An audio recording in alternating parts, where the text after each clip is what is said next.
Hello there, and welcome to another interesting episode of the interview. My name is Seth, and today I have a very wonderful guest, as you will soon find out. So I am so delighted to have you join me today for this episode of the interview. Today I have Pastor Gideon Mutum, and I will be introducing him in a jiffy. As I always do, I encourage you to actively participate. Make comments, like this video. You can share it on your timeline so that people will be able to follow this wonderful conversation. So as we interact, if I see any question, if you have any question directed at Gideon, or if you want to make any contribution as you do that, I will be able to share with him, and he will respond accordingly. So let me go ahead and introduce my guest today, this wonderful person that we have. His name, just as I said, is Gideon Mutum. He is the senior pastor of the Governor's Assembly in Kafanchan, Southern Kaduna, in Kaduna State, Nigeria.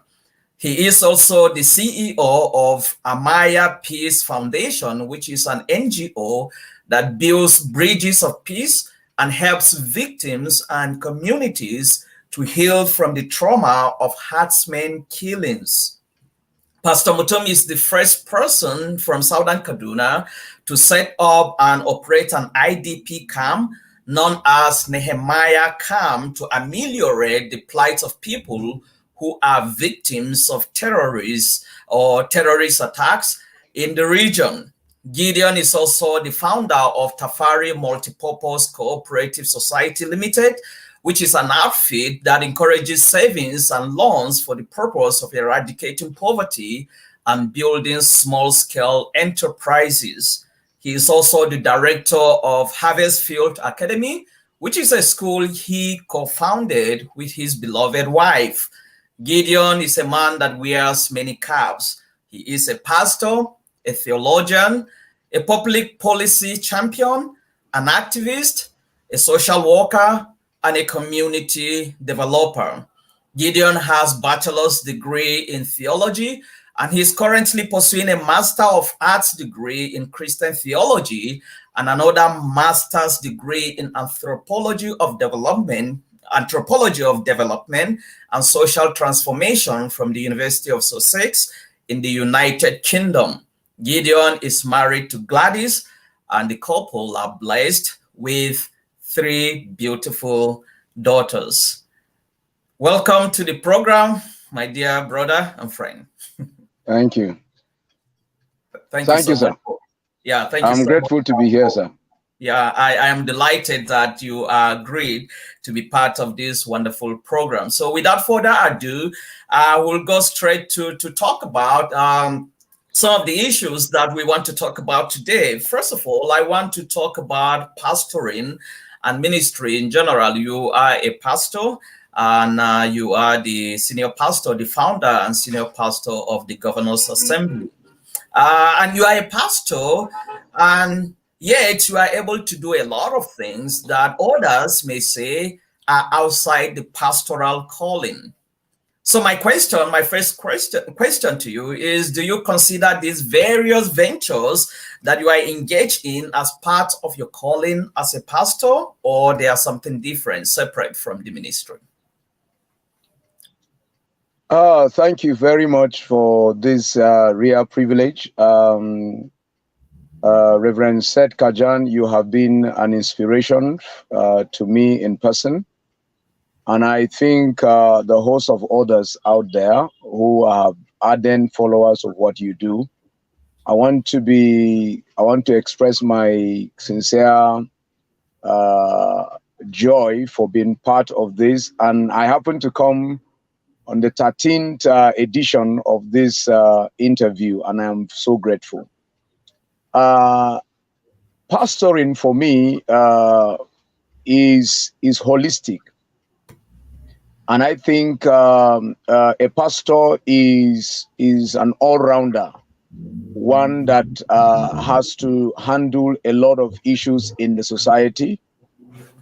I don't see myself as one that is just on the pulpit. I have seen the limitation of that. The limitation of that is that we are not able to address social justice if only we can be on the pulpit. And so we have to address social injustice. We have to address the issue of hunger. We have to address the issue of marginalization.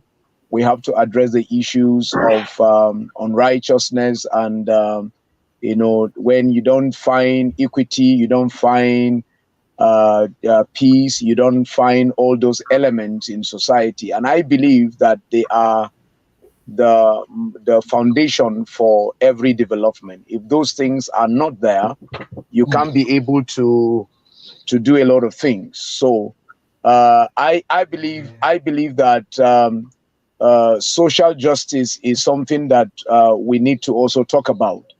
And as a pastor, I have been so involved in the issue of social justice.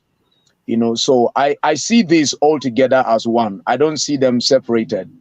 And for my person, the where I'm coming from, the kind of gospel that I received, that came to me, limited it only to the pulpit as a pastor. For me, my region actually has suffered a lot of things because the gospel came only to prepare us to go to heaven. And there is no any other engagement apart from that. So I am limited by the gospel I receive. And the gospel, there was nothing wrong with the gospel. There was nothing wrong with the gospel I received. The people that brought the gospel to me, they were only limited by what they actually know at that time. And the actors after them couldn't actually take it further.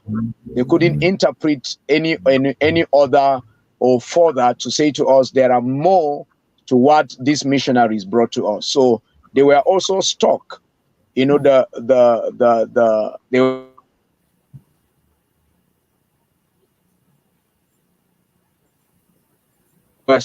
undoing of the gospel around my community. So, but we are learning theology. We are going deeper to understand that God will want us to go beyond just standing on the pulpit and preparing people to heaven. That's so powerful. So, in other words, you don't believe in the dichotomy between the secular and the sacred. No, I don't. I don't see the difference. I don't see Jesus like that. I see him as a holistic person. I see Jesus, handling all these issues together. In fact, Jesus came and he was so concerned about social justice. He was so concerned about the poor. He was concerned about, as much as he's concerned about addressing the issues of sin, he was also deeply concerned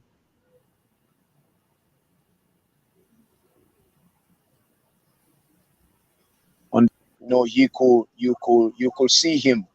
He gave us a parable, and he was talking about, I was in the hospital, you never visited me. I was hungry, you never fed me. I was naked and you never clothed me, and all that. And the people will say, where did we see you? If we have seen you, we would have done all those things. And he referred that to say that what you have not done to these little ones, you have done it to me. So Jesus Christ will address the issues of sin and at the same time address the issue of social justice and welfare. His people came for his crusade and they were hungry and he needed to feed them. So interpreting it further to say to us that the people around us should not be hungry. People around us should be fed, should be taken care of. He also addressed the issues. Yeah, he addressed the Pharisees. Yeah, I just wanted to say that, and we are not talking about, when we say people should be fed, we are not talking about just spiritual feeding as it were. We are talking about holistic. No, sir. No. Yeah. Yes, sir. Yeah. So how will you respond to critics or people that may tell you that as a pastor, you are supposed to stay on your lane, as if there is a particular lane that is carved out for you? Don't get yourself involved or dabbled in all these political issues and any other secular issue. Well, Reverend Kajang, something I have, employed recently to do. One of those things is to be able to handle people from where they are coming from and what they are exposed to, and it's very necessary for us to do that. You understand with people when they don't know beyond what they know, and they need to be helped to know other things that they don't know. Like the issue that you raised, somebody, when I said the IDP camp in Kafanchan 2006, somebody said to me that God did not call me, to do IDPs. He called me to preach. And I said to him that I believe what you said. I believe clearly what you said. But you see, my template has to change, because when God asked me to come to Kafanchan, and he did not also tell me that people were going to be attacked and they are going to be deserted and left with no hungry. So a template must have to be deployed, and it must be something that we see through scripture. So what I do with my critics is to be able to orient them. And I can tell you, sir, with all due respect, there are pastors today, there are ministries today within the context that I pastor that are beginning to see reason why we need to actually engage. So instead of having critics now, I am actually busy making converts. Amen. Yeah. That's Amen. that's wonderful. That's great to know. Talking about ministry, you are the founder and the senior pastor of the Governors Assembly. I still remember vividly our seminary days, and I still remember how you went to Kafanchan by faith and started this. I still remember all the reactions that people were giving about, you starting a church. I mean, living Equa and those type of things. You recently did the foundation laying of your building. Is that correct for the church? Yes, sir. Yes, sir. Sure. All right. Sure. So I want you to take us back to this vision, just as I started saying.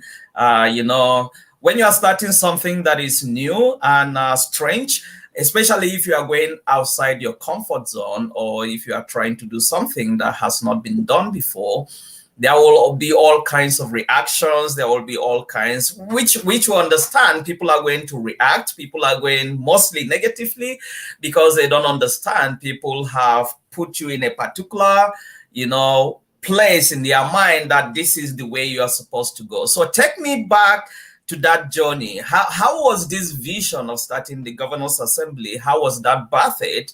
And also, just take us back down memory lane. Oh, that's interesting. It's interesting. I am 40 today. This year I turned 40. You are my elder brother. So we are age mates. yes, So, but one thing that was clear was that the time I said to start the Governors Assembly, it will also interest you to know that I happen to be the first of my kind at my age. I was 26 then. I was 26, 27. I was the first of my kind, to dare these waters. I am the first of my kind to say we need to start new churches. And I remember, in the days of the seminary, I went to Professor Kunhyop, my able professor, to say to him, who was my provost at that time, to say to him that I want to go to Kafanchan, and I felt a call to go and start a local assembly, which is totally away from the denomination and that I belonged to. And I could see his reaction. One of the reaction that came from him was that you think we need new churches? And my response was the fact that we need new churches because I see a migration. I see a kind of I see Equa members where I'm coming from. I see them in Living Faith. I see them in Redeemed Christian Church of God. I see them, in Deeper Life. I see them in other places. There is a new turn. There is a new message. There is a new emphasis that a lot of youth and a lot of people are not comfortable any longer to stay under the cycle of the denomination, which I have said it over and over. I still school in Equa. I still, consider Equa as one of the pivotal churches that is in the heart of God for a major shift in our nation and in the world at large.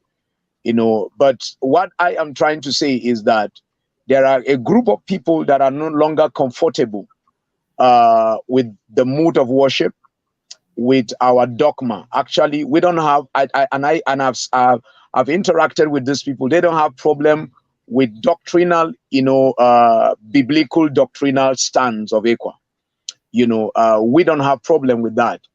But as at that time, where I am coming from, I was confronted by a lot of people. I went to my DCC, I went to my LCC, I went to my LCB just to explain what the Lord has laid in my heart.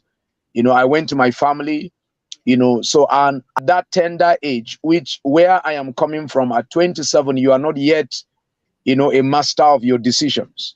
Where I'm coming from, you are still 20, you are still 25, you are still 30, you are still considered as not a master of your own decision. So there was actually a challenge of acceptance, the challenge of receiving what I have.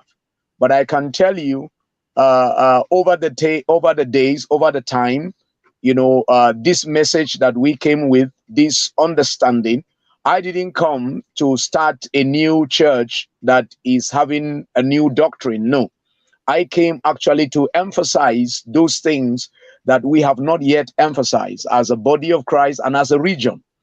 It's the most difficult thing is that God should call you and ask you to come to your people to pastor. God calling you to ask you to come to your region to pastor is the most difficult thing that anyone can do. So I pastor within my people. I pastor within my region. I pastor within my folks. I pastor within my parents, my uncles, and all that. And it was difficult from the beginning. In fact, people expected that I should leave Kafanchan maybe in 2, 3, 4, 5 months. I have stayed now, God willing, God helping me over 13 years, deepening this message and emphasizing this, what God has asked me to do. And I can tell you, by the grace of God, by the mercies of God, my church is over 80%, students. I pastor students basically, and they are over 80% of the entire congregation. And I see this word, I see transformation. Some of them are graduating now, and they are becoming responsible. They are becoming spiritual. They are growing in their Christian understanding. They are engaged in social services. They are engaged in social justice and all that. So for me, actually, that is really going. In fact, they came to me recently. That will interest you, Reverend Kajang. It will interest you to know that they came to me and said to me that there is need for me to start an institute where I can train them, I can teach them, I can coach them. We brought what we call We Shape Nations Institute. Maybe you have seen that flying over the social media. We Shape Nation is 2 words, we and shape. We brought it together. We Shape Nation Institute. We want to begin to teach people nation building. We want to use the scripture to teach nation building. We want to use the scripture to teach social work. We want to use the scripture to emphasize spiritual transformation. We want to use the scripture to talk about reformation. We want to use the scripture to also talk about the dignity of work, because a lot of people don't understand. In fact, we don't even have the understanding of the theology of work. The theology of work is something that we have not yet taught our people. People don't know the dignity of work, that they don't know the dignity of going to the office, what it means for you to actually put your hands into something to do. And I think all these things, they are actually the works of the church. We are also going to use the We Shape Nation Institute to begin to talk about, politics, and regional development.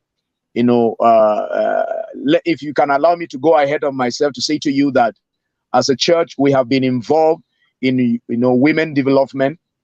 As I speak to you now, I am partnering with a group of church, or a church actually, a church in Lagos. It's called High Life Church.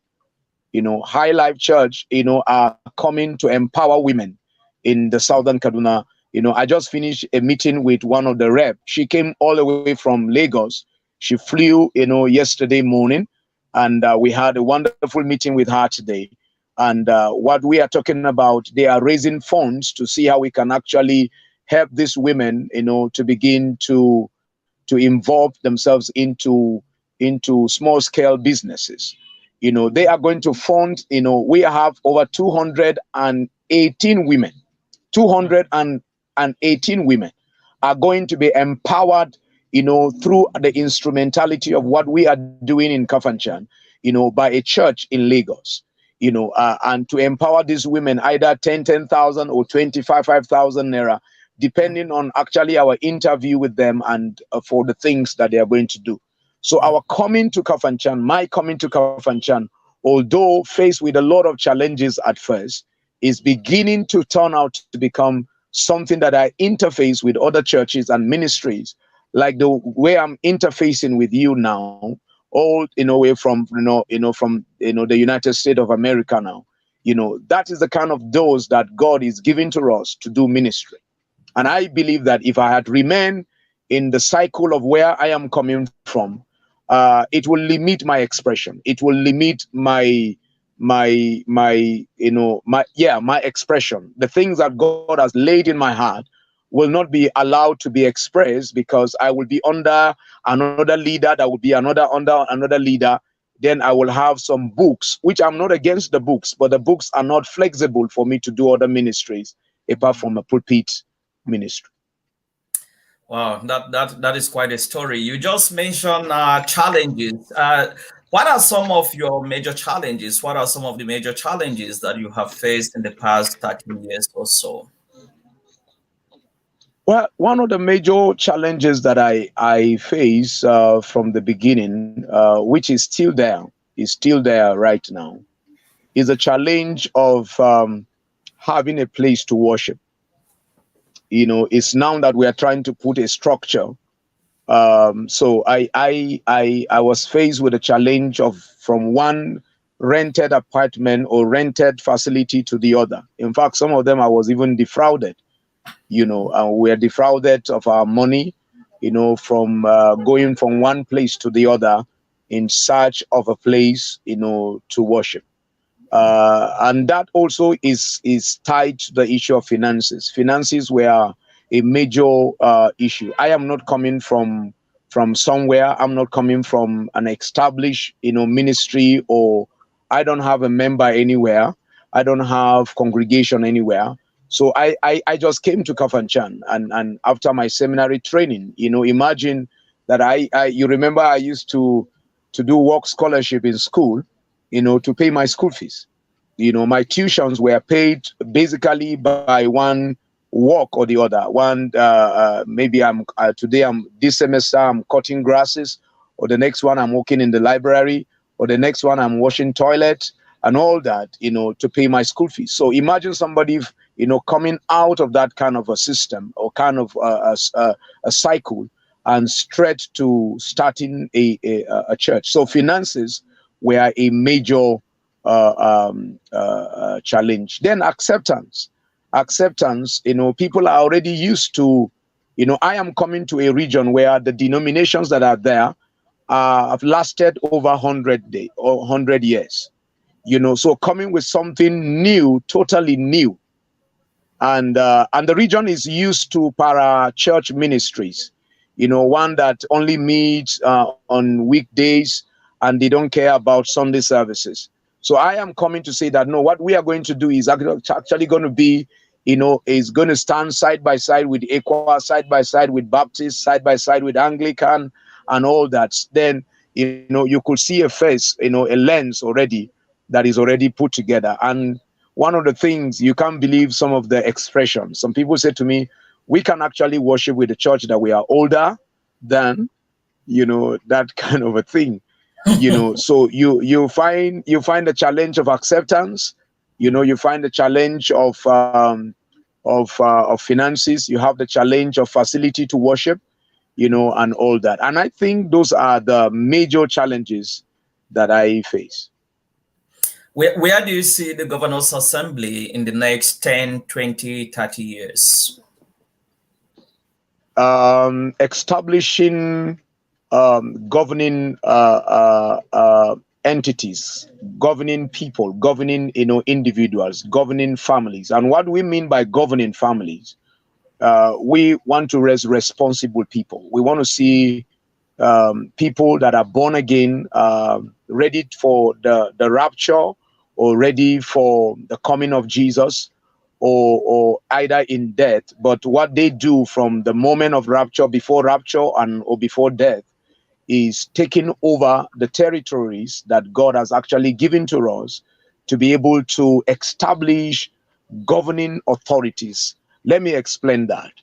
I want to see responsible young people taking over businesses.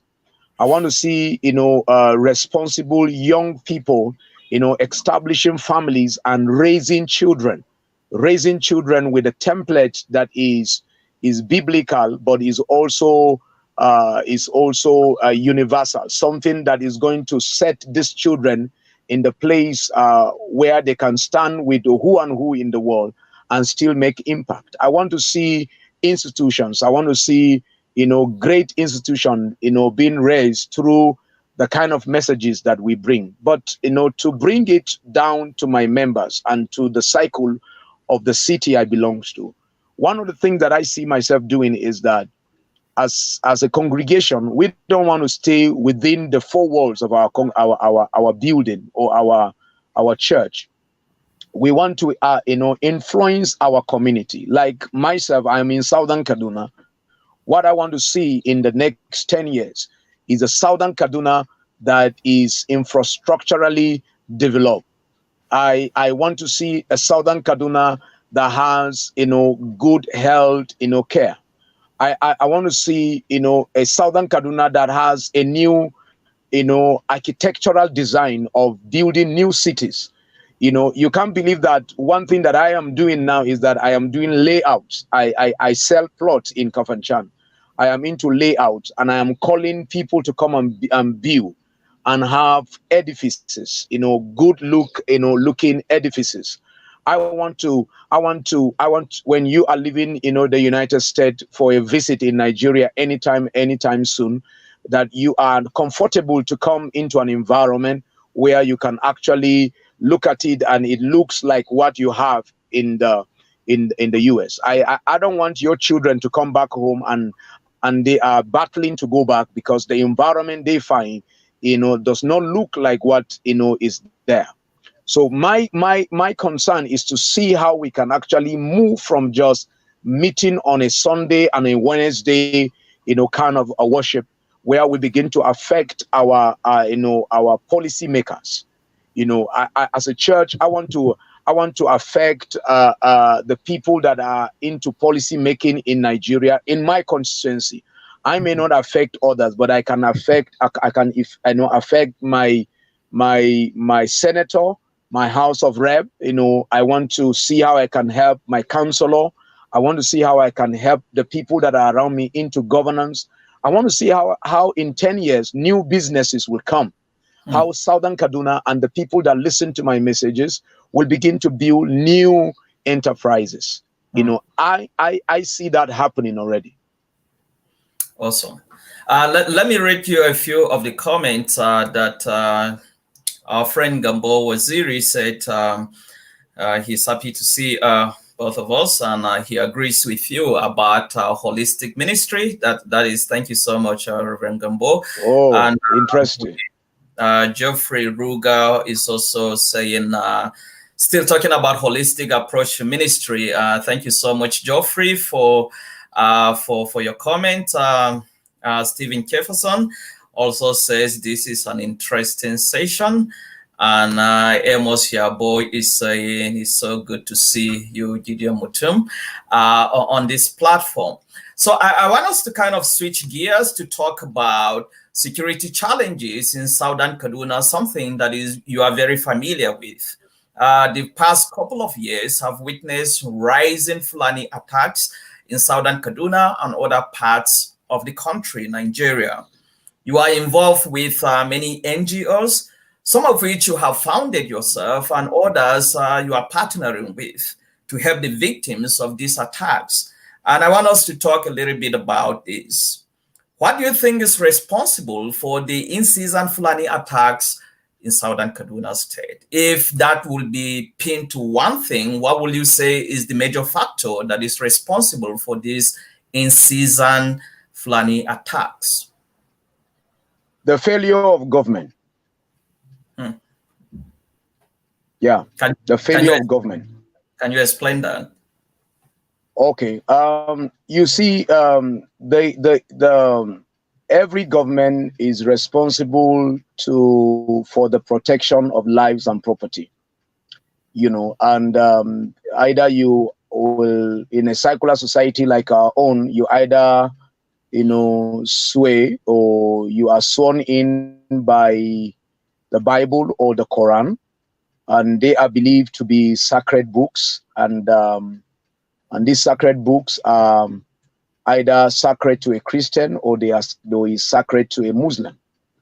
And for me, anyone that comes to power should be able to know that these are very cardinal issues.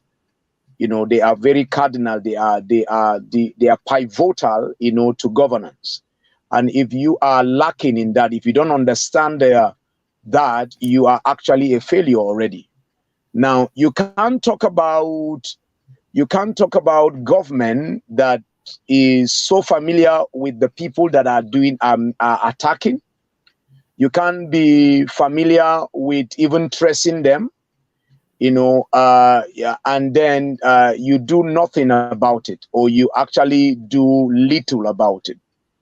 Let me borrow the word of a man that I respect so much, in person of Senator Sheikh Husani.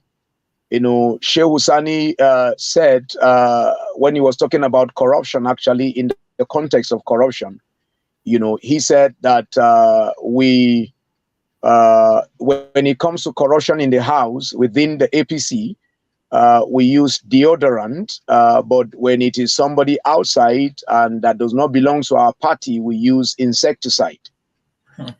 I am presently writing I'm writing a paper. I'm coming up with a paper. I call it the ethnicity of corruption. Because these things have a connotation of ethnic affiliations. Because when somebody is killing and it belongs to my sect, it belongs to my region, it belongs to my people, it belongs to my to my religion, he belongs to my tribe, and all those affiliations.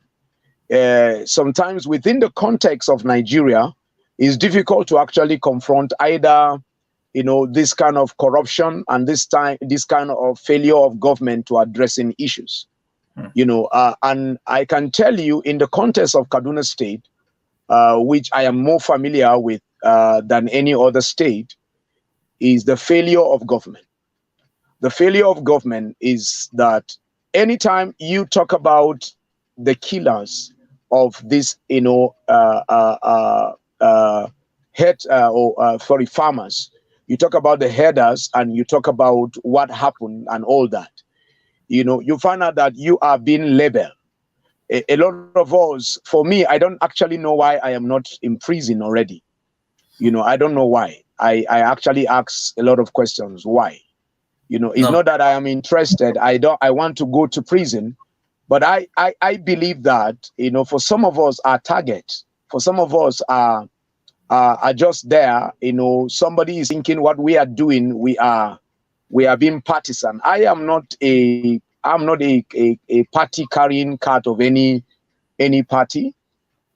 In fact, it will interest you that I elected El Rufai 2015, and I was even beaten, by my kindred, who believe that what I am doing is against the interest of the Ikulu people, or my own my own word, so to speak.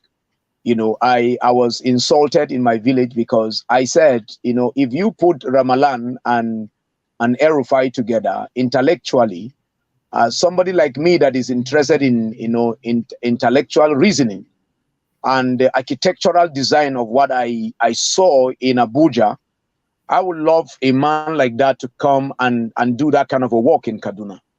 But all of a sudden, the man was totally taken over, to begin to talk about the issues of region, and to talk about the issue of religion, and talk about the issue of you are not my people, and that kind of a thing. Erufai feels that Southern Kaduna people hate the Muslims and the Hausa Fulani in Southern Kaduna. That is his mentality. That is his thinking.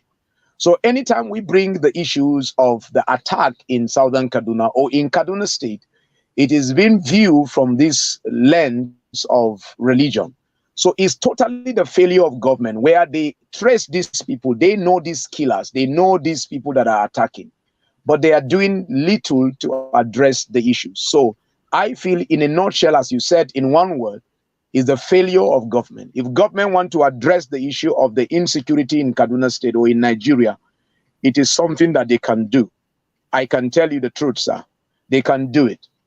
If we can remove sentiment, if we can remove religion, if we can remove ethnicity and all that, we'll be able to address this issue.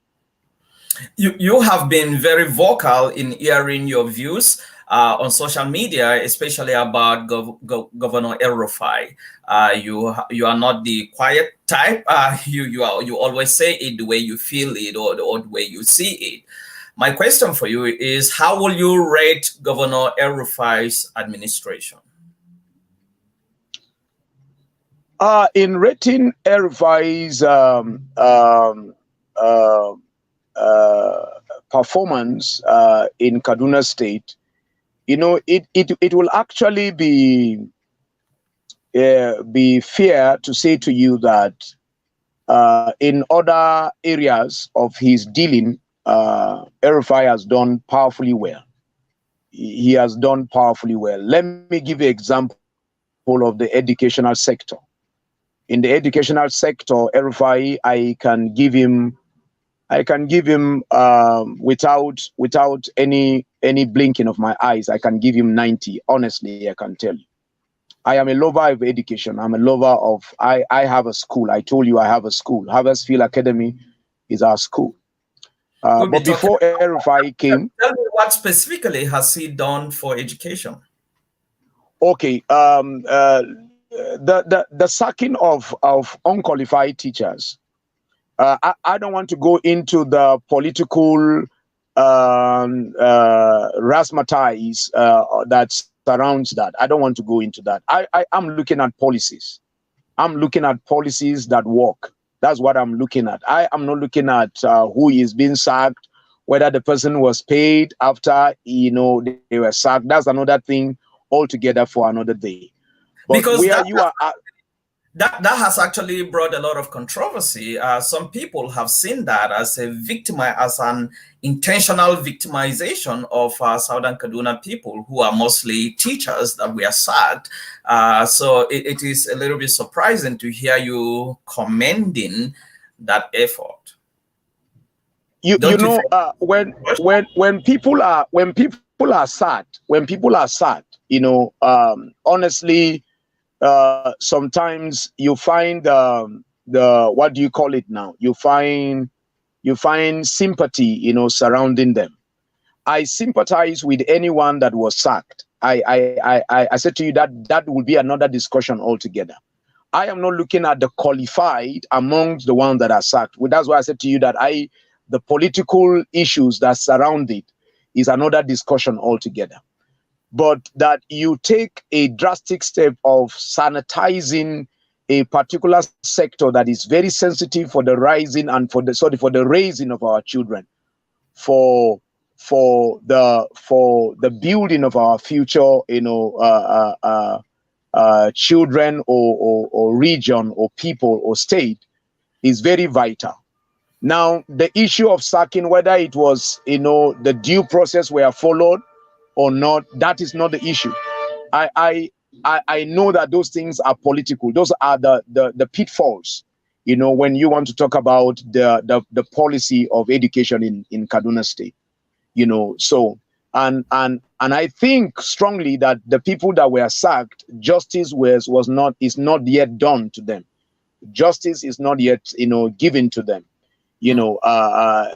Some of them were sacked and they were never paid up to now. Some of them retired and they are not given their gratuities and all that. Some of them that had 2 years or 1 year or 6 months, to retirement, you just sack them. So I said to you, that is another subject for the another day. But so what specifically actually earns this rating of 90% in the educational sector? You find out that graduate not only NCE holders, because even the NCE now, even the people that were employed as NCE, with NCE certificate, I can tell you some of them can't even write their names. I assure you that. I can tell you that they can't read. Some of them, we tried to interview them into our school. It was so devastating. It was a shameful thing, where somebody has gone to school and has studied, to that extent, or 3 years, and cannot be able, to even prepare, a lesson note.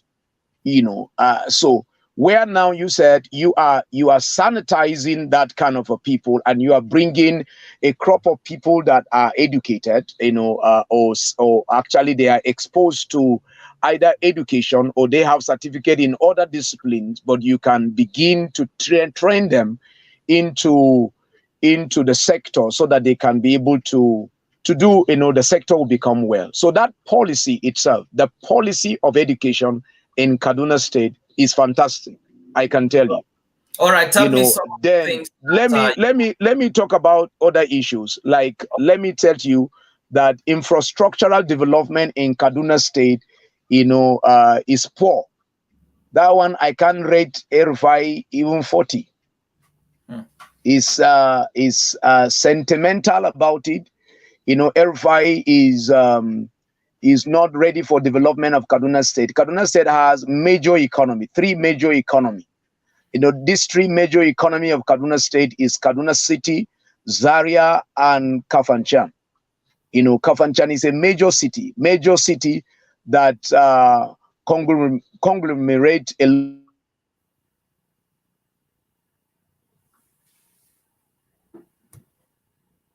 lot of. You find out want to develop, Southern Kaduna. Southern Kaduna has remained underdeveloped under the watch of this man, because Erufai does not like us. Erufai does not like the Southern Kaduna man. He doesn't like to see us, moving. And I can tell you, and I said it everywhere I go, Erufai was never a friend of Southern Kaduna before 2014. He was never. Erufai was never in Southern Kaduna for whatever reason. He was not there for our burials. He was not there for our celebrations and our festivities.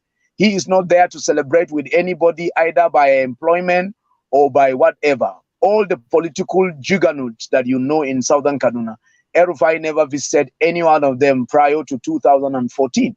Erufai doesn't know the streets in Kafanchan or in Kaduna. He doesn't. If you ask Erufai prior to 2014, to go to Zango, to go to Angwarimi, or to go to all those places, he doesn't know, because he wasn't a politician. He doesn't know. So the what you see in Southern Kaduna today is the development that the previous regime have brought. In the previous regime, almost every feeder road in linking all our villages were tarred. They were tarred. But this man came and he was never doing anything about the development of Southern Kaduna. So I can tell you, I can assure you that in or when it comes to development, Southern Kaduna is zero. Well, so what other thing? How will you rate him? You have talked about education. You have talked about infrastructural development. What about in uniting the state, and specifically about the issue of appointments? Do you think that the El-Rufai administration has been fair in its appointment, especially of Southern Kaduna indigenes? That if I'm going to rate that one, maybe I will say to you 20. 20. I'm just being fair. Let me tell you, El-Rufai is, as I said to you, is not a lover of Southern Kaduna people. He is not. And I can say it everywhere, anywhere I go. El-Rufai is not a lover of Southern Kaduna people. He doesn't like us. Nobody has ever divided Southern Kaduna state like El-Rufai. El-Rufai, divided Southern Kaduna, divided Kaduna state more than any other person in the history of the governance of Kaduna state. Even when we are together with Katsina state, we've never experienced this kind of division. Even during the military regime, nobody has actually treated us like trash, like El-Rufai. Governor El-Rufai, has never been a lover of our people. And I said it. In fact, if you go to my Facebook page, is boldly written there. No one has divided, Kaduna state like, Malan Nasur El-Rufai. And I can tell you, when he was coming when he was coming to pick his running mate, you could see actually what he did. He divided the state under religious, grounds. What he was trying to say about that is that he is looking for the best anywhere. He is not going to take anybody because he is either a Christian or a Muslim. But you see, if you say that and you end up picking another religious person or a person with a religion, you have done nothing. The best that you could do, after all, he even said that the state is not only for Kaduna citizens or Kaduna indigenes. So if you want to be fair to us, maybe you pick a Buddhist or an ATR, an African religious, person, to be a running mate. So he has divided this state, and even the deputy governor, what has he done in Southern Kaduna? Although he is trying to fix some roads in Kafanchan, which I don't have problem with that. I don't have problem with that because he is trying to send a statement. All the roads in the Jama Emirate is the one that he is actually concentrating to fix. I think it's only in Kafanchan now is Jos Street, Funtua Street, and I think maybe either Calabar Street or Wori. I can't remember the other one. But if you are going to Takao, is a major road that links you to the township stadium. This township stadium will have, Nasarawa United coming to play football there. This township stadium has hosted, has hosted people like, Kano Pillars, and Plateau United, and Lobby Stars. They have come to play, in that stadium, and regional, games are taking place in that, in that stadium. Major Southern Kaduna activities and state activities that will have to come to the Southern Kaduna region will have to be in the stadium. In fact, he was there last month. El-Rufai was there. He was at the stadium last month. But the road to the stadium is totally dilapidated. You can't believe that the road to Castle, the road to the university, the state university, is not fixed. So you can, just to mention a few, there are other routes in Kafanchan that can link, passerbys, that can help passerbys, to go out of the traffic, the major traffic in the major road in Kafanchan. He is not fixing it. Can you believe that? You are familiar with Kafanchan, I think, and I believe you are familiar with Kafanchan. He is now trying to dualize the road, from the Nepa roundabout, and he's stopping at Angwarimi Junction. Yeah, the junction to Angwarimi. Well, if you are going to Abuja today from Kafanchan, let me shock you, sir.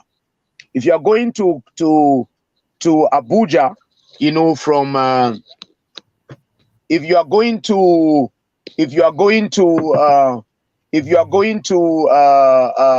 Abuja from Kafanchan, from Kafanchan to Koi is the longest of your journey. You can't be able to go 2-3 minutes without applying your brakes, because the road is totally bad. Erufai is not fixing that road. He is not part of the road. In fact, some of us, that try to ask the actors in government, what they told us is that, that will be coming in the next phase of that development. So we are waiting for the next phase to see if that will happen. Still talking about, the in-season attacks of the Southern Kaduna people by the herdsmen or the Fulani terrorists. Will you blame Governor El-Rufai and his administration for fueling some of these attacks because of some of the utterances or some of his utterances? As I said to you, that when you apply deodorant instead of insecticide, that is what happened generally everywhere, anywhere. If my child today has wronged my neighbor's or has actually beaten my neighbor's son or daughter, or my son invaded into my neighbor's house and caused havoc there, and all that I can do is to rise up in the defense of my child, to rise up in the defense of my daughter. What happened at the end of the day is that I will find a bigger trouble, a bigger evil that will begin to emanate from this, my child.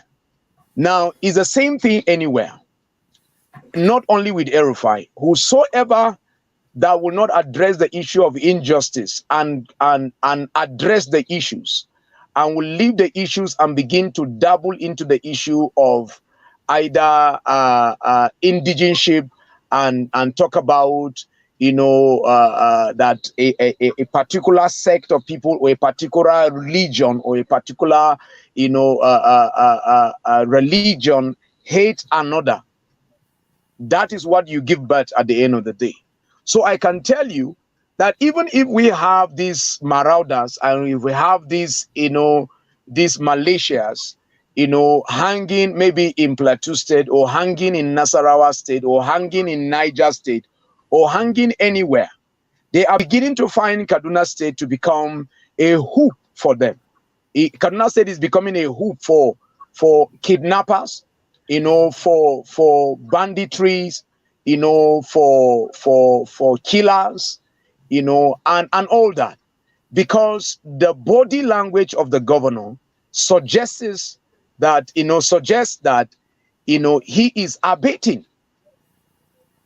So the utterances of the governor might not directly say that come to Kaduna State and attack my people, come to Kaduna State and settle and do what you want to do.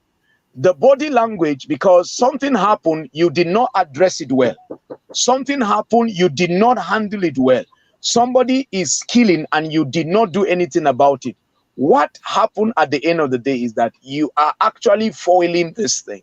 So we say to you, and I want to say to you categorically, that the action and the inaction of the governor suggests that he is actually abating, these killers. I want to show you what Gambo Waziri, who is our friend, Gambo Waziri disagrees with you about your analysis on education, which I think, so this is what he says. Gambo is saying that on the contrary, he disagrees that the educational sector, he's actually saying that the educational sector is one of the worst areas of this administration. He sacked teachers who are not the incompetent ones, according to Gumbo. And he's asking how can that be justified? So how will you respond to Gumbo's analysis?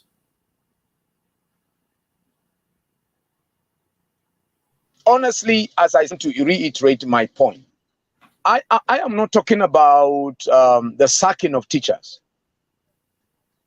I am not talking about the sacking of teachers. I am talking about sanitization. When you begin to sanitize a particular sector, and I can give excuse to that, to say that Erufai cannot successfully sanitize this sector in a jiffy, in 1 year, in 2 years, or even in 8 years of his of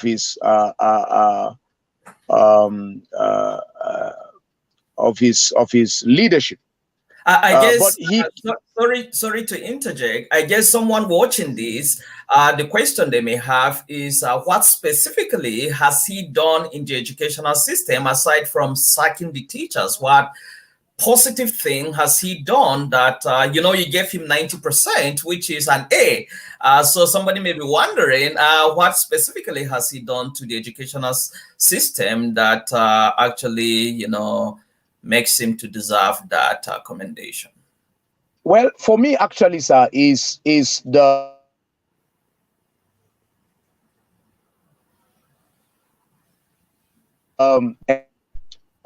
new people. And I recently discovered that they are actually even taking a step now to look into what they have, into what they have employed, to look into the caliber of the people that they employed, to be able to make another sanitization. And don't forget that we are dealing with a corrupt system.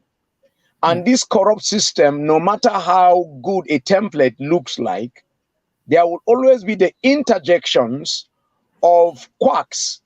These quacks will come in because I have a lease. That one will also come and say that I also have a lease. That one will also come and say, I have also a lease. And on, you find out that politicians will hang around and inject into the system also their own candidates. And at the end of the day, what you are trying to sanitize at first, gets more worse. But as a policy, public policy champion, what I try to look at is that when you bring a policy like this, what are you trying to achieve? What are you putting on ground to be able to achieve that? And I can tell you, sir, Erufai has given a very wonderful face to that. I tell you the truth, if we are going to go into the issue of the sacking of the teachers, I can tell you, I will say to Erufai, woe unto him. It's a war situation. Is disgusting to find that somebody that has worked these years and you just sacked him without anything. Some of us have even said that hence they already have a little expertise. They already have a little knowledge of running these classes. Why can't you actually absorb them and take them into some trainings? Mm-hmm.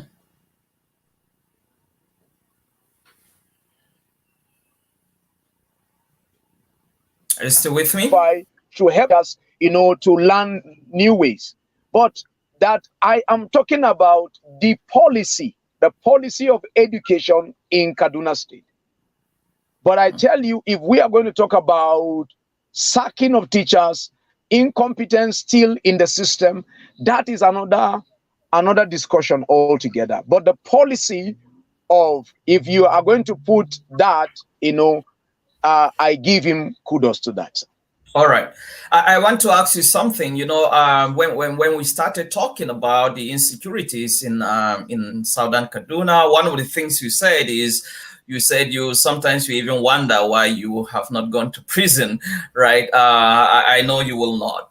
But the Yeah. question is, do you, because Governor El Rufai's administration has some, like Stephen Jefferson, who is watching here, was in prison because of the way he was vocal about saying some of the things in the state that he considers are not good, and also a lot of quite a number of folks that we're proud of in Southern Kaduna were sent to prison because they were vocal in criticizing the administration. Do you sometimes feel threatened? Are you sometimes scared that you may be arrested and probably imprisoned because of the way you speak?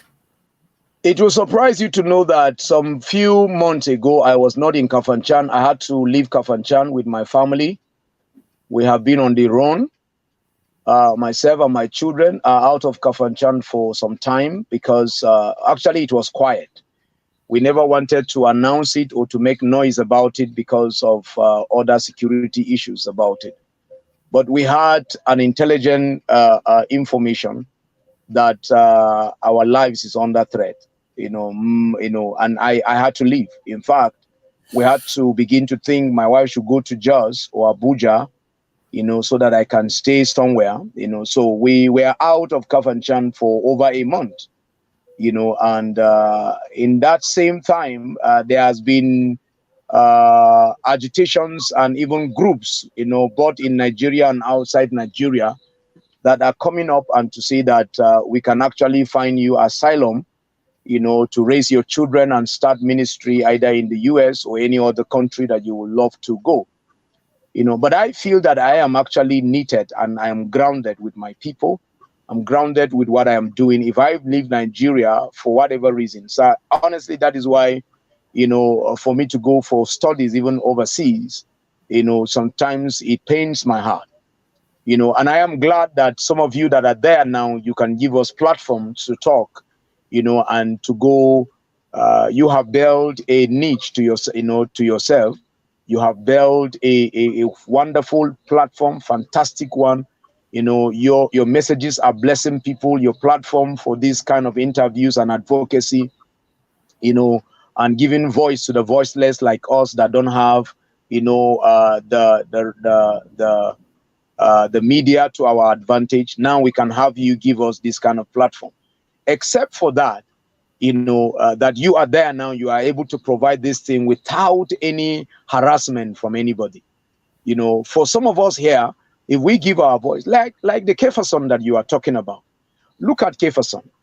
Kefason is one of the fantastic, young man, Southern Kaduna man that I am proud of. I can tell you that. I can tell you, this guy doesn't sleep. Kefason hardly sleep. Kefason is the only one that we can talk. I can give him one dial. I can call his number, by 2, and he's already up. And if you ask him, why are you still awake? Either he is reading for Southern Kaduna, either he is addressing something for Southern Kaduna. Let me tell you, last week we received... By the way, I will be interviewing Jefferson tomorrow, God willing. Oh, that's interesting. Yes. That's interesting. Jefferson, let me give you an example. We got some palliative last week. Last week we received some palliative, from T.Y. Danjuma Foundation. And this palliative came, through our sister. Her name is Indicato. Indicato, through her NGO, Dinadiri Foundation, solicited and got these relief materials, over 460 bags of food items and sanitizers and nose masks and all that.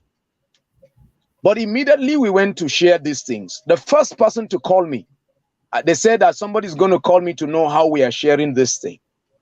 When the person is to call me, it was Kefason that I saw there. Kefason has worked more than the senator of Southern Kaduna. He has worked more than all the House of Representatives, including the ones that are representing these people that are attacked, directly. I can go on and on to give you names of people. I can tell you of George McCary. I can tell you of Alheri Bawa Magaji. I can tell you of Ruben Buhari. I can tell you of Dongba Peterson. I can go on. I can tell you of Eli Dangana. I can go on and give you names of people that are not sleeping because of the injustice that is done for our people. And all these people that I mentioned, and the host of other people that I may not mention their names, and not mentioning their name does not mean that they are actually not actively involved in the issues of Southern Kaduna. You can even name reverend fathers, you can name pastors, like the Gambo Waziri that you are talking about. Is that he has been an ardent man, an ardent soldier, a foot soldier for the people of Southern Kaduna. So when you look at all that, not only my life, all of us that I mentioned, our lives have been have been threatened in one way or the other. Our families have been threatened one way or the other. In fact, we don't want to even bring the faces of our wives and our children on social media any longer because of the fear of what they can do to them. Look at as I said to you, I am driving back to Kafancham from Kaduna because I went for my pastor's birthday. Pastor Chris Delvan Gomna turned 60 today, and I was in a hurry to return, not just because of this interview, but because of the road. The road is bad. Kidnappers are everywhere. You don't know whether they are hired by government or actually they are just bandits, or they are, because hunger is in the land.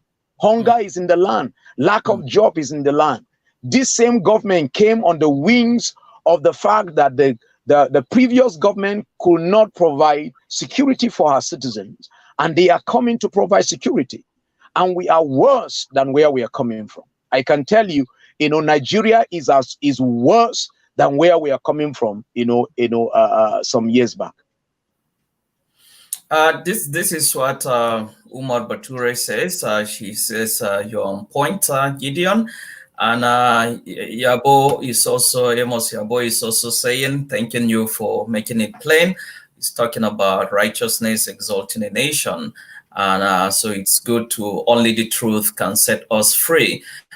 So what will be your advice to people that may feel threatened because they are vocal to speak about the issues? It is said, the popular statement that the popular quote that those for the triumph of evil is for good men to keep quiet. So, but when it comes to people have been threatened, which is, I believe, an instrument to try to make people keep quiet, will this make people keep quiet, especially people that have been very vocal? What will be, how will you advise them? Honestly, sir, this thing takes a lot of guts. It takes a lot of guts to do what we are doing. For some of us, we don't have option. We don't have option. Like myself, I don't have option. I told you the options that were given to me. The options that were given to me last about 2-3 months. These options were given to me. Visa will be provided. If we arrive wherever we are arriving, job will be waiting for us and all that. And I said no. And the people that I am saying no to, they know that I mean no.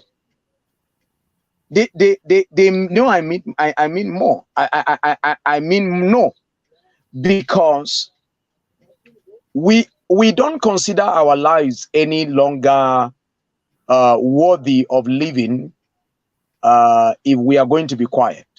And anyone that will want to take this kind of a journey with us will have to believe, first of all, that this life is one. And for some of us, we have lost our lives already. For me, I have lost my life. My life has been taken. I don't have life. I used to have life before I gave my life to Jesus Christ. When Jesus found me and salvation found me, I ceased to be my own vessel. I am a servant of the Most High God. I'm a child of Jesus. I'm a child of God. And I know that when you talk justice, when you talk truth, when you talk about equity, when you talk about when you confront the powers that be, they are not going to fold their arms. They will come against you. They will come against you. So we are not afraid of weapons that only kill the flesh. I can tell you today, if I die, it will be more better. If today Gideon Mutum die, if Kephas die in this struggle, if George Mekeri die in this struggle, if Alheri Magaji die in this struggle, I can tell you the truth, we become more better. It becomes more No, better. no, we actually, I beg to disagree. We actually want you guys to be alive to No, continue no, with we're going to be alive. We're going to be alive, sir. yeah. Seriously alive. We're going to be alive. But I am saying that this journey, this path that we have taken, we have seen the end of it. So we have seen people, we have seen Martin Luther King is actually an example. The man never died. He is still in the template and in the tablet of the history of America today and the world today. You know, Nelson Mandela is in the history books and he's everywhere today, though dead. But I can tell you, if Mandela had a contemporaries and they are still alive, you hardly can hear their names. You hardly will know their names. Those that actually were aloof and they took the backside and they never became something. They never arrived to something. And we are not doing this thing as a way to popularity. It's not a channel to become popular.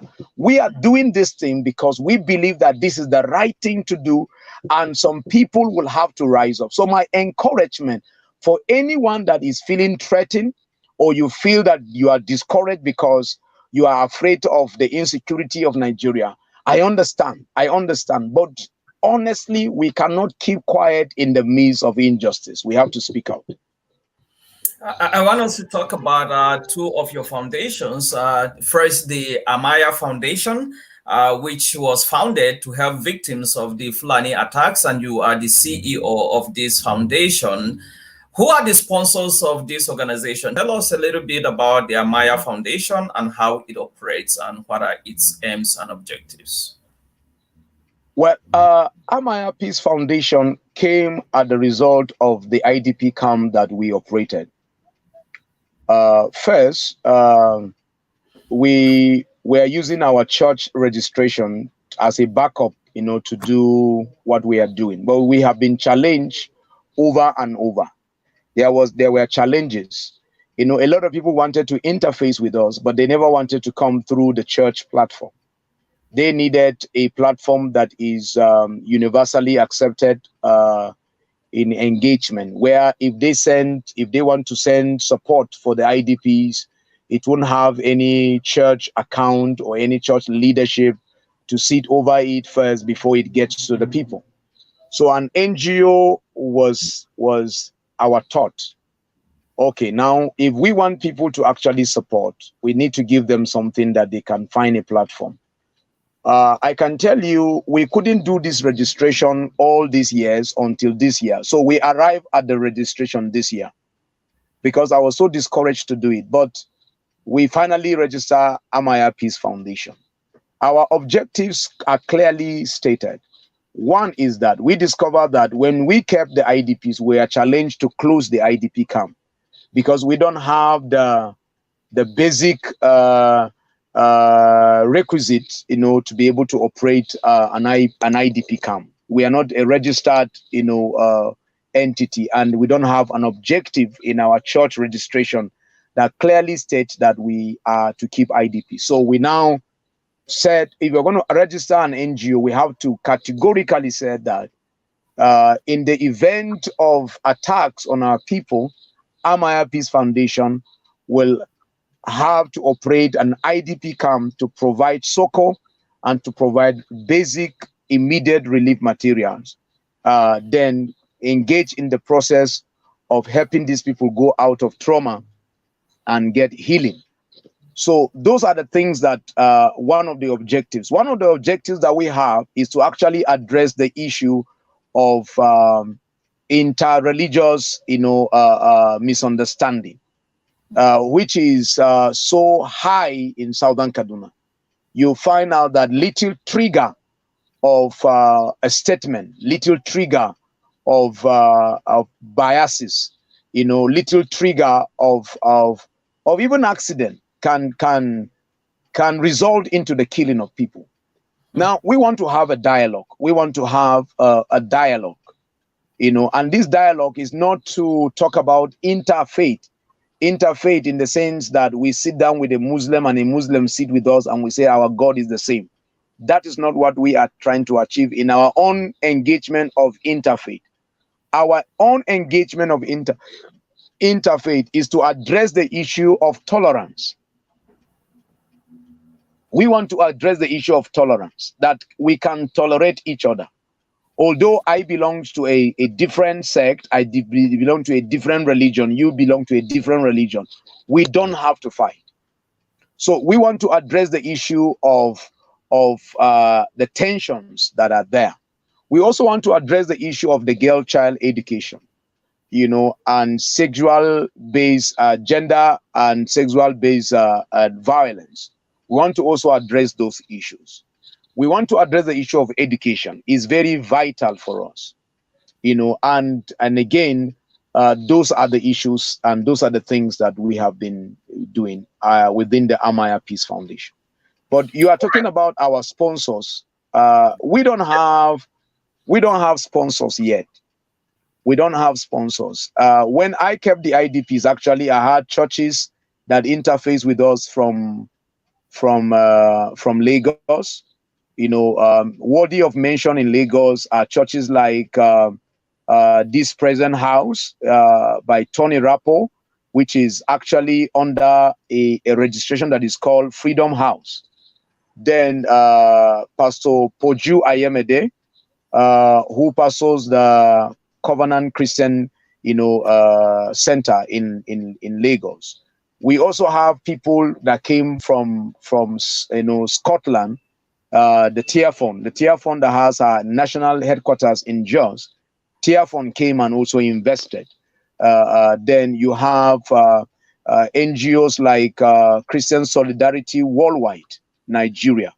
They were actually instrumental to keeping the IDPs. Then you also have Mission Africa International. Mission Africa International is being pioneered by a man called, he's a professor in the United States of America. His name is Dr. Shayo Ajiboye. Shayo Ajiboye has even built a nursery and primary school for one of the communities that were attacked, and they were reintegrated to their communities. He was able to build a nursery and primary school to that community. Presently, he's actually putting also a template to see how he can help them build a clinic there. So these were the major supporters and people that came, to be part of what we are doing, and they did fantastically well. All right, talk to me also about the Nehemiah camp, which is an IDP camp that helps victims. How do we differentiate the Amaya Peace Foundation and the Nehemiah camp? How different are they? Okay, the Nehemiah camp actually was the name that we gave the camp. Nehemiah camp, what we try to say, under that auspices, is to say that Nehemiah became, sorry for this, please. Nehemiah became a model for us. He became a model for nationhood. He became a model for development. He became a model, for the plight of his people. The Bible says to us that when his friends and brothers came from Jerusalem, and he asked them about the welfare of the people in Jerusalem, and they told him about the welfare, and he became sad. His countenance changed. Even the king noticed that his countenance changed. So that was actually where the concept came. If you can remember also, I said the reason for what you see now on my face, my new looks now. My new looks came as the result of the Nehemiah IDP camp. Is a sign, and people thought actually is a sign of is a sign of swag. Is my signature and all that. No, actually, anytime you see this thing, my wife knows better than any other person. It's a sign of sadness. And I needed something that will make me look into the mirror every day. I needed something that will make me, will have to dress it every day, something that I will have to comb every day. So the comb, as the moment the comb gets into my head, that is what I remember, that my people are actually displaced, my people are harassed, my people are terrorized, and all that. So, but the new look now is actually to say that Nehemiah was sad about the issues of his Jerusalem. And the same way, I also borrowed that concept. So the first thing that Nehemiah did was to inquire. And I said, the integration of Nehemiah Peace Foundation and Nehemiah Camp is on this ground. First of all, to inquire. So the Nehemiah Peace Foundation now is seriously into research and documentation. We are into research and documentation. We want to, anyone that dies in Southern Kaduna, we want to keep a record of the person. We don't want to lose it. We don't want to lose anybody. We want to keep the record. We want to write books about it. We want to talk about it. So Nehemiah inquire about the welfare of Jerusalem. We are also making inquiries about the welfare of Southern Kaduna people. Then Nehemiah prayed. Then we are also praying. We are seriously engaged into prayer to see the end of this attack. One of the things that Nehemiah did also was that Nehemiah was able, to mobilize. He was able to interface with government. He was able to interface with government. The king saw his countenance and the countenance, and El-Rufai couldn't see our countenance. But we are hoping that God will bring a government that will see our countenance. They will see how harassed we have been, how terrorized we have been, and begin to ask us, how do we rebuild Southern Kaduna? Then after that, Nehemiah mobilized. There was a mobilization. He mobilized other people. He came into Jerusalem and he went through Jerusalem, without asking any question, without talking to anybody, just he observed. Then after he observed, he began to mobilize, and he mobilized these people to rebuild. And that is another thing that we feel that the Nehemiah Peace Foundation will do. That Nehemiah Peace Foundation will become a mobilization, kind of an organization that will bring the sons and daughters of Southern Kaduna for the rebuilding of Southern Kaduna. I want to see Southern Kaduna people coming back home and build houses, not just small houses. You build high-rise buildings. You build high-rise building. High-rise building. We want to see development. We want to see, Southern Kaduna coming, to buy plots of land and build businesses, pure water businesses, sachet water businesses, bottled water businesses. We want to see that kind of, we want to see how our ginger will become a major company where Southern Kaduna people. So we want to mobilize. We want to mobilize for the rebuilding of Southern Kaduna. So that is where the Nehemiah concept came from. This last statement is actually, talking about mobilization and businesses in Southern Kaduna. I want us to, as we try to wrap it up, to talk about entrepreneurship. You are a pastor, you are an activist, you wear many caps, you are also an entrepreneur. So I want to talk a little bit about that as we try to wrap it up.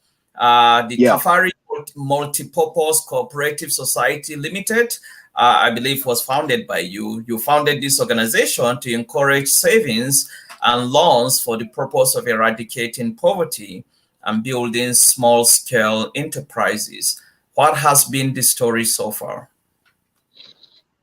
Yeah, as I speak to you now, by next week, we are going to be sharing dividends, and we're going to be closing the year, then open the year, because people started saving from January, although that saving was thwarted because of COVID-19.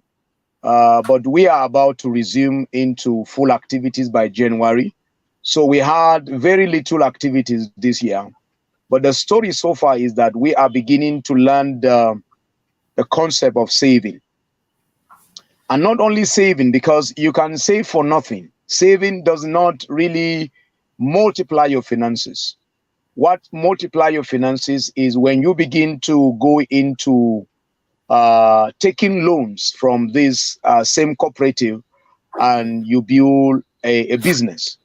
What that means is that actually the issue of cooperative society, is a long concept. It's a long old concept. Where we have the concept, or the cooperative society says that what your finances cannot do for you alone, the mobilization of finances from other people can help you do it, quickly and faster. So we want to encourage our people that, okay, you have 20,000 naira, and what you want to go into will require 40,000 naira, or require 60,000 naira. We look at your saving and to say to you, okay, now we can give you 40,000, we can give you 80,000 naira, and we put a machinery around that you pay back, installmentally, and by your installmental payment, it accumulates also into what we can say you can give us, what you call a repayment, kind of profit.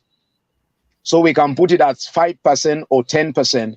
And by the time you give, or you have 10 people, 20 people taking loans, and they are paying with interest, what happened at the end of the day? You swell up the finances of the cooperative. By the time you come to the end of the year, when you are dividing, and you are taking and also doing all that, it will interest you that some people in the US that are Southern Kaduna people are already part of this cooperative, registered with their families, registered with their children. So it is something that we want to experiment, to say that we want to use it. Another thing that comes with cooperative, government cannot give you money, or they don't give money any longer to you alone. They give to cooperatives, and you tell them what you want to do.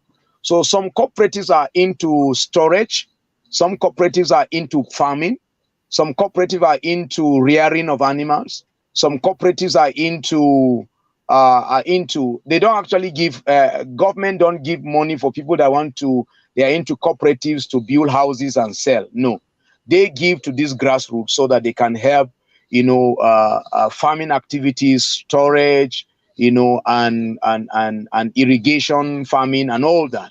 So those are the kind of things that government will come. So if government comes now to help Southern Kaduna people, and they don't find cooperatives, it won't work. And I can tell you, conspiracy is already going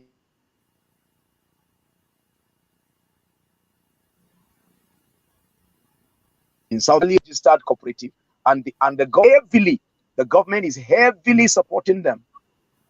And that is why I talk to you about section, I talk to you about sectionalism, I talk to you about ethnicity, I talk to you about tribalism.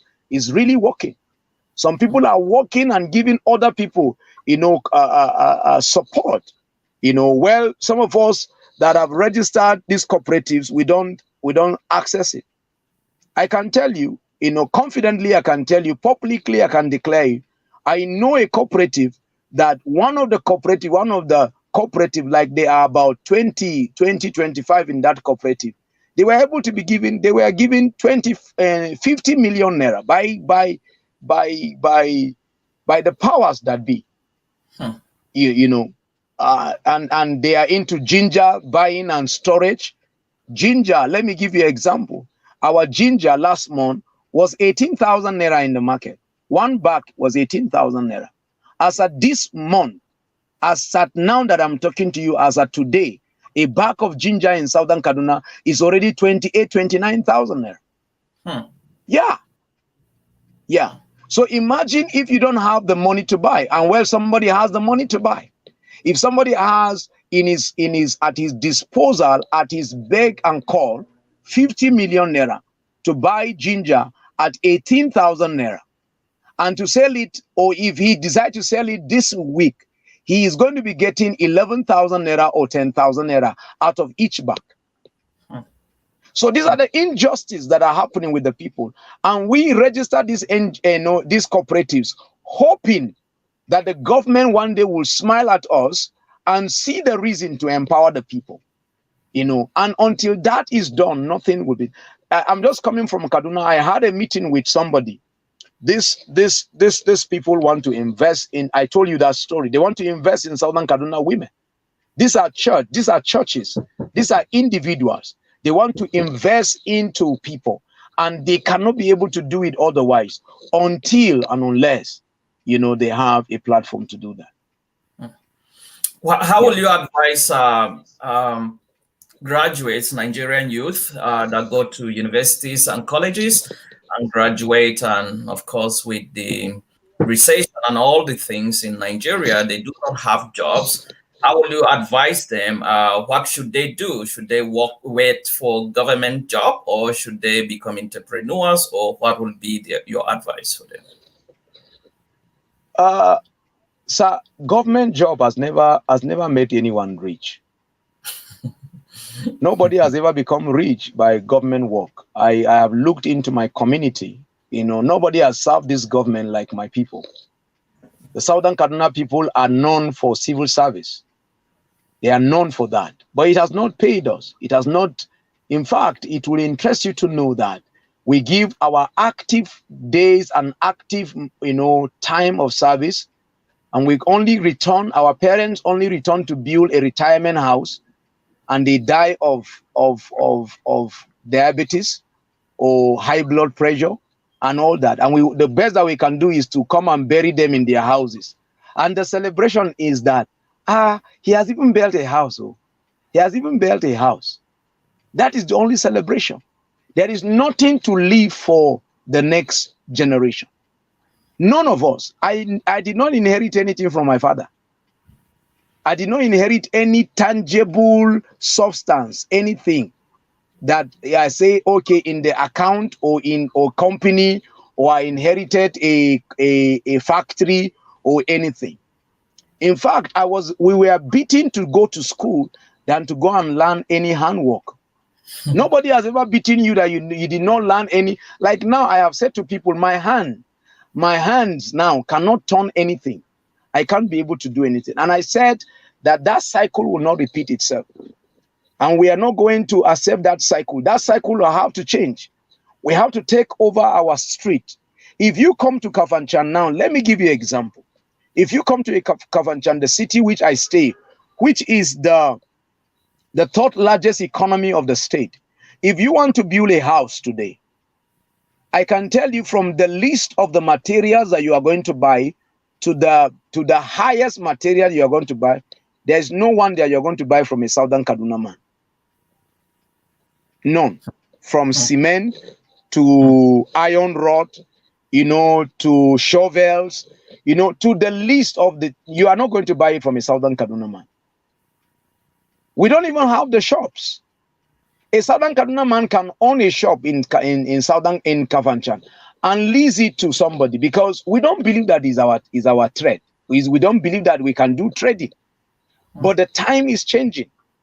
The largest, peak market, in Nigeria, in Africa, is in Nigeria and in Southern Kaduna. It's in Zangonkata. It's in a place called Kasit, in Zangonkata local government. The largest pig market in West Africa is just behind my door. So I can tell you that if our young men and our young girls will begin to see beyond just this white collar job, I can tell you we're going to raise a wonderful generation, and we're going to take back our street. We're going to occupy our land. We're going to occupy. If I am coming back from Kaduna, the moment you pass, a place called Refinery Junction, you will meet an industry there. This factory there it produces noodles, what we popularly call in Nigeria Indomie. If you pass that Indomie factory, you will keep coming to Southern Kaduna. You will keep traveling. You will keep traveling until you get to Sanga. You won't find any single factory or any single company built and functioning by anybody, either by government or by individuals. That narrative will have to change, and the people that will have to change it are the people on the ground. the people on ground will have to begin to do something. The youth of today must begin to rise up and encourage and build grassroots business and watch it grow. The reason why our businesses fall, let me tell you, we don't build around family. We have to build businesses within the cycle of our families. If I want to build a business now, my wife must be involved. My children must be involved. I have to teach them. I have to bring them as directors. I have to tell them where we are going. In the next 100 years, I have to tell my children that I want to eradicate poverty, that I don't want your children's children to rise up and lack anything. So you have to keep this legacy. The first legacy that my father gave me was the legacy of bringing me to church.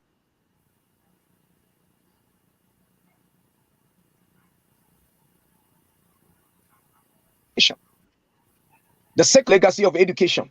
But I can tell you, if there is next legacy that I want to leave with my children, I want to leave the legacy of taking them to church.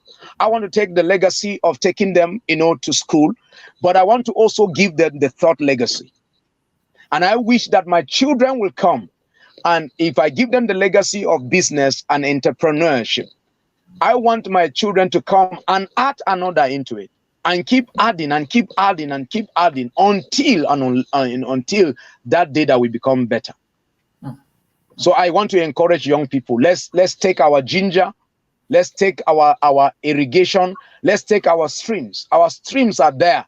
We can plant ogu, we can plant carrot, we can plant lettuce, we can plant all vegetables. We can do that. We can grow tomatoes, we can grow pepper, we can grow almond. We can take over our streams.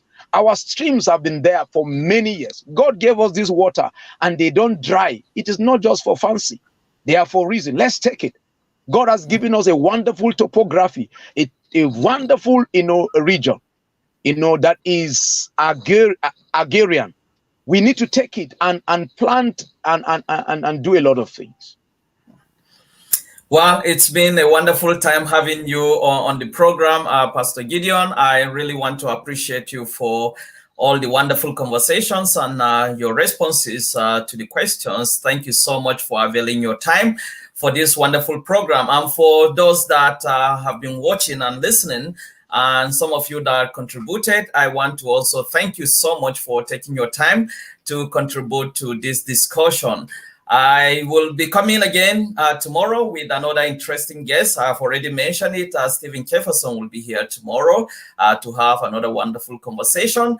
Keep the conversation going. You can share this video, like it, and also invite others to participate in these ongoing discussions. Once again, Pastor Gideon will keep the conversation going behind the scenes. I pray that you have a restful night, and I pray for a wonderful service tomorrow.